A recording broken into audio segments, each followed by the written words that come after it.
নিখোঁজের 12 ঘণ্টা পর 25 এপ্রিল সকাল 7:45টার দিকে ঢাকা চট্টগ্রাম মহাসড়কের কোটবাড়ি এলাকার একটি হোটেলের পাশের ফুটপাত থেকে ময়নামতি হাইওয়ে থানা পুলিশ তার মরদেহ উদ্ধার করেন।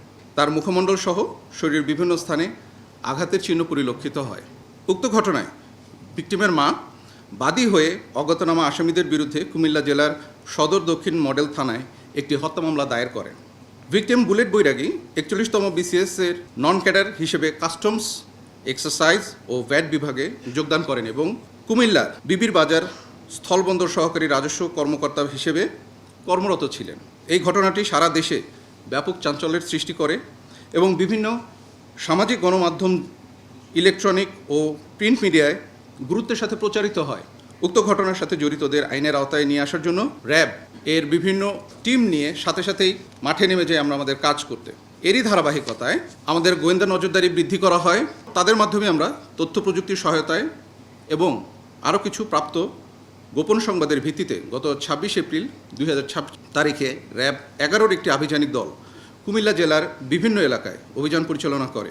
অভিযান পরিচালনা করার মাধ্যমে উক্ত হত্যাকাণ্ডের সাথে জড়িত অভিযুক্ত মোহাম্মদ সোহাগ, ইসমাইল হোসেন জনি, ইমরান হোসেন হৃদয়, রাহাত হোসেন জুয়েল এবং মোহাম্মদ সুজনকে কুমিল্লা হতে গ্রেফতার করা হয় এবং এই হত্যাকাণ্ডের সাথে সংশ্লিষ্ট একটি সিএনজি, চাপাতি, সুইচ গিয়ার, ফোর্জিং হ্যামার এবং অন্যান্য দ্রব্যাদি উদ্ধার করা হয়। প্রাথমিক জিজ্ঞাসাবাদে জানা যায় যে গ্রেফতারকৃতরা একটি সংঘবদ্ধ অপরাধ চক্রের সক্রিয় সদস্য।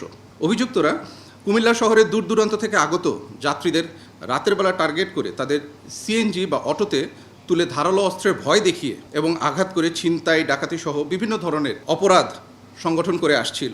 ঘটনার দিন অর্থাৎ 25 এপ্রিল 2026 তারিখে রাতে গ্রেফতারকৃতরা সিএনজি নিয়ে কুমিল্লা জেলার জাগরঝুলি বিশ্বরোড এলাকায় ছিনতাইয়ের উদ্দেশ্যে অবস্থান করছিল।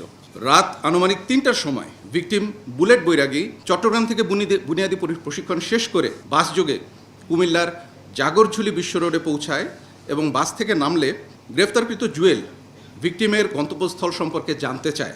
তখন ভিকটিম জাঙ্গালিয়া যাওয়ার কথা বললে সিএনজির পেছনে যাত্রী ছদ্মবেশে থাকা গ্রেফতারকৃত সোহাগ ও হৃদয় ভিকটিমকে তাদের পাশে বসতে বলেন।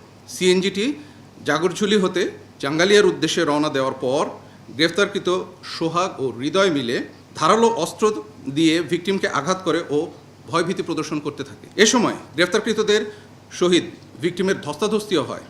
ধস্তাধস্তির এক পর্যায়ে অপর অভিযুক্ত জনি চাকু বের করে ভিকটিমকে ভয় দেখায়, মারধর করে এবং ভিকটিমের সাথে থাকা নগদ টাকা, মোবাইল ও অন্যান্য মালামাল জোরপূর্বক ছিনিয়ে নেয়।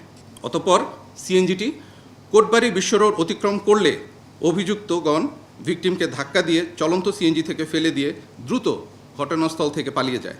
গ্রেফতারকৃতদের আঘাত ও ধাক্কা দিয়ে ফেলে দেওয়ার ফলে মাথার পেছনে প্রচণ্ড আঘাত পেয়ে ভিকটিম ঘটনাস্থলে মৃত্যুবরণ করেন।